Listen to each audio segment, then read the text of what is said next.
Chelsea 2, Spurs 2, a really interesting game, a fascinating tactical battle, and an actual real-life battle between the two managers. Here's how the teams lined up. This is what happened in the game and where the tactical changes won and lost and drew the game. So both managers, we kind of know how they play, usually a back three.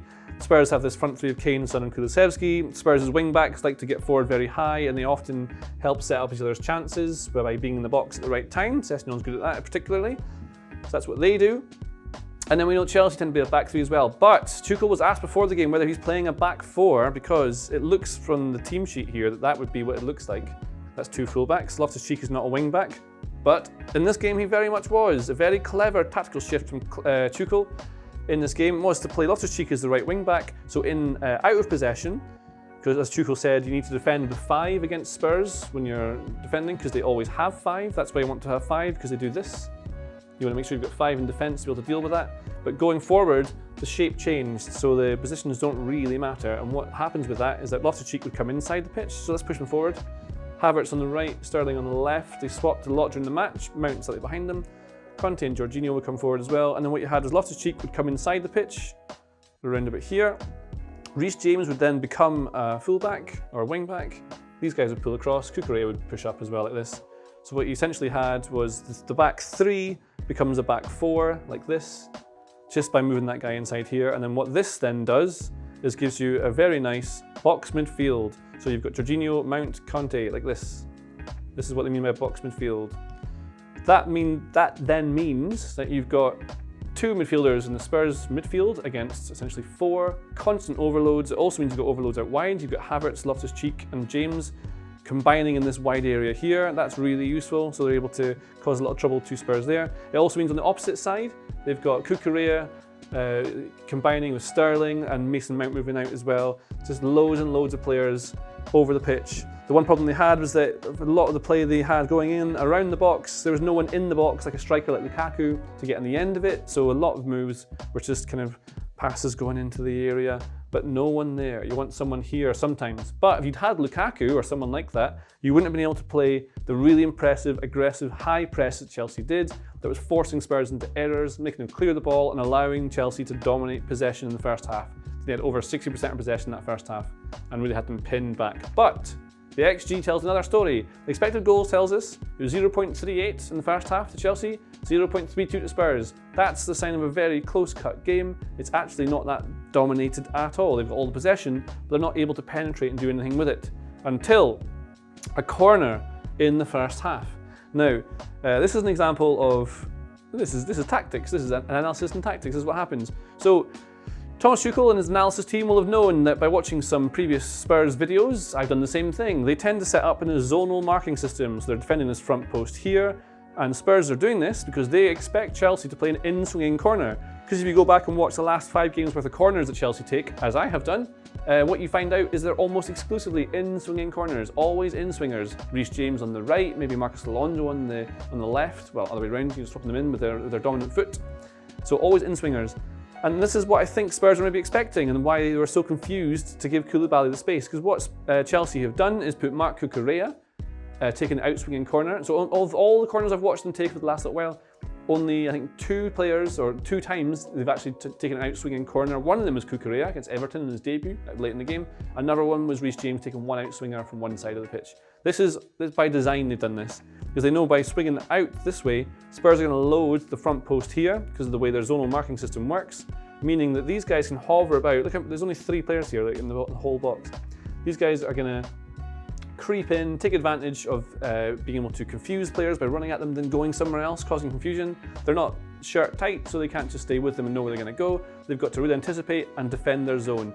Emerson Royal can't do it. Ben Davies can't do it. They're outnumbered. Son doesn't know what to do here. They're unprepared. Koulibaly comes in, scores that beautiful volley, fantastic technique at the back post on his right foot into the goal. It's a really good goal, and that is born, I think, of analysis of the opposite team's corners and then executing it perfectly. So a lot of things happen in football that are by design. I think that is one of them, and we notice it because it worked. So what happened then is that Spurs were losing. This is not good, especially if you're Antonio Conte and quite a fiery man. So he wanted to do something to get back in the game, but he waited until the 57th minute to make his change and start making his tactical tinkering tweaks. that got Spurs back into it. And what he did, first of all, was take off Ryan Sessegnon. So Sessegnon wasn't able to do too much, took him off. On came Richarlison, who is a forward. Now, this presents a sort of tactical dilemma, because then suddenly you've got two players who want to play through the middle, like Kane and Richarlison. Son sort of wants to do the same thing. He's not a defending midfielder, but they do this. They kind of make it this sort of shape, like a 2-2 and a 2 here. And what this did was, because Chelsea are quite wide with this, is they can focus all their play through the middle, like this, and cause lots of trouble, because then suddenly you've got a player like Richarlison who runs in behind. Kane tends to drop deep. You've got Son who can run in behind and push this Chelsea defence back. Kulusevski going in behind as well here. He'd be more on the right hand side. Emerson Royal not quite so pushed up, maybe just defending here against Cucurella and Sterling. Højbjerg and Bentancur trying to control the game, and by making this change he pushes it into a back four. So Royal stays there, Romero moves across, Dier sits across, and Davies moves out left. So this becomes a 3, becomes a 4 with these here. That's the switch. Davies, quite aggressive, playing really high and wide. So what we've got here actually is basically Conte's front 5. He always has a front 5. His teams tend to turn from like a 3-4-3 into a 3-2-5. That's what they always tend to do. He's basically got that, the 2, the 3, and here's a 5 across the thing. And Royal will be a bit deeper as well. So you've actually kind of got a lopsided 3 at certain times. That was a change.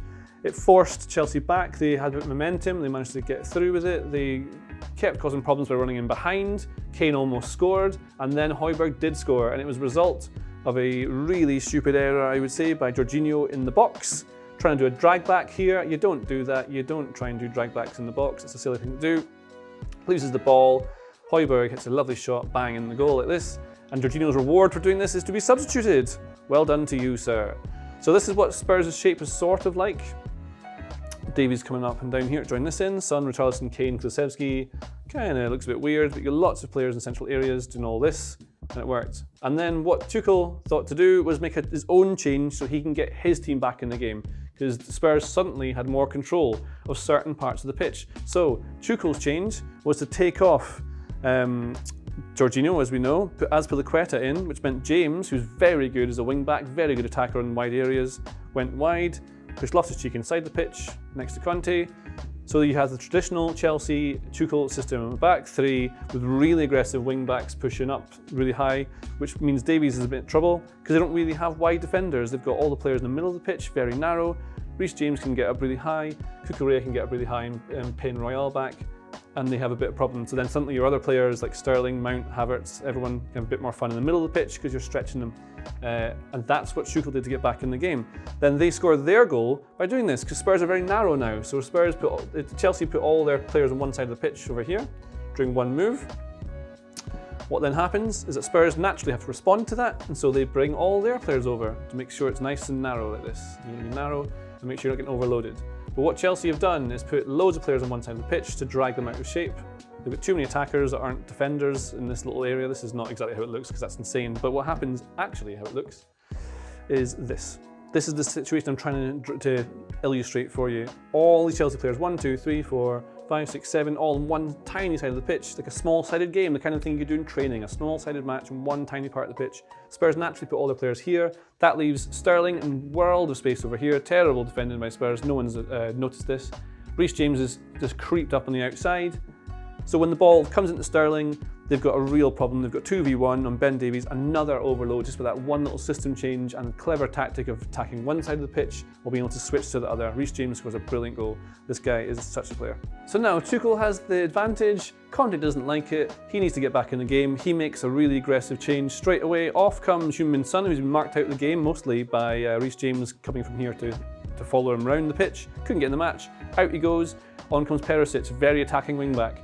Off goes Emerson Royal, on comes Lucas Moura, basically a winger, and number 10, very creative player, really, really attacking change from Antonio Conte. And this then allows Spurs to go at them, try and ride the momentum as they get into the final part of the game, because you've got all these players pushing them back, pinning back the wing backs. They know exactly Chelsea's system and how to try and do this. You want to defend with a 5, that's what Tuchel's team does. Kulusevski, Kane, Richarlison, trying to deal with these centre backs here. Then your lads trying to control the rest of the pitch. And so eventually, they force play down the right-hand side. Lucas Moura playing a big important part, Kulusevski as well. They force themselves a corner, that corner comes in as an in-swinger from wide, and then this is what the thing you get. This is not tactical, this is just an example of Antonio Conte changing the mentality and the attitude of Spurs players. They didn't want to lose, they did not want to lose. This is the hunger you see from Spurs. 1, 2, 3, 4 players attacking the exact same ball in the near post, 4 of them smashing into it. Kane scores the header to equalise. They treat it like they've won the game, because it would feel like that. Fair play to them. Chelsea didn't deal with it. Cucurella's been spooked by Romero. Maybe all that kind of action distracted some of them and they didn't get their defending exactly perfect. But this is an example of a brilliant delivery from wide to in-swinging corners and turned in by players who really wanted to score it. It's a great game. It's an example of a really clever tactical battle between two very, very clever managers. And then just all the stuff that comes with being an amazing London derby, with all the tackles and Romero being a bit of a character, and then the managers falling out. It was fun. I really enjoyed that. And if you enjoyed this video, then you can please subscribe to the channel. We'd love to get to like many hundreds of thousands of subscribers as soon as we can, because that's fun. It's addictive watching that. So yes, please subscribe, and I hope you enjoyed just your day, everything you've done. It was a nice day. I hope you have. See you later. If you like this video, please consider subscribing to the channel. The Athletic brings you the best sports journalism in the world in a personalised experience, connecting you with the stories and teams that you care about the most. There's coverage of 13 sports, plus direct access to world-class journalists through live Q&As, discussions and podcasts. Not to mention, it's all ad-free. And you can try it now for free for 30 days by clicking the link in the description.